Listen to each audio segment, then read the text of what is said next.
తప్పకుండా దీనిపైన నేను వెంటనే ఎంక్వైరీ చేస్తాను. ఎఫ్ఐఆర్ వేయండి అని కూడా చెప్పాను. నాకు రక్షణ కల్పించమని చెప్పాను. ఇతర రాష్ట్రాలకు వెళ్తే నాకు గన్‌మెన్ తీసేస్తున్నారు.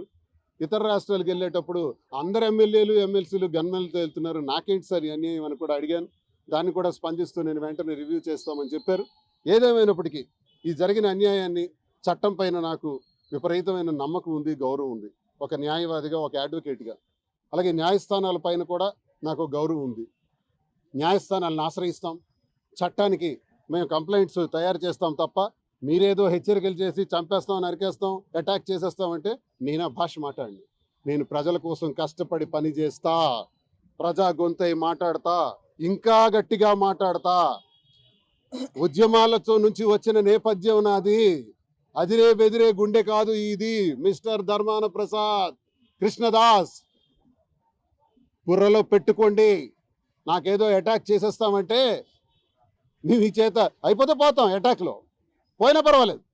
నా సాధ్యమైనంత వరకు ఒక్కడిని ఎదుర్కొంటాను. నాకు చాలామంది రాత్రి చెప్పారు, మీ వెనక ఒక 20-30 కార్లతో వస్తాను. ఎన్ని రోజులు వస్తారు, ఎంతమంది వస్తారు? ఒక్కడిని నేను ఎదుర్కోవాలి. కాబట్టి ఒక్కడిని నేను వెళ్తా, ఏం పర్వాలేదని చెప్పాను. నేను ఒక్కడిని ఎదుర్కొంటాను. ఒకవేళ ప్రజల ఆశస్సులు నాకున్నాయి, ఏదైనా ప్రమాదం జరిగిపోతే ఆ ప్రాణంలో నా ప్రాణానికి నాకు ముప్పు కావడానికి కారణమైనటువంటి ధర్మాన ప్రసాద్ కృష్ణదాసులే బాధ్యులు అని స్పష్టంగా నేను మీడియా ముఖంగా పోలీసు వారికి కంప్లైంట్ ఇచ్చిన దానిలో కూడా క్లారిటీగా తెలియజేశాను.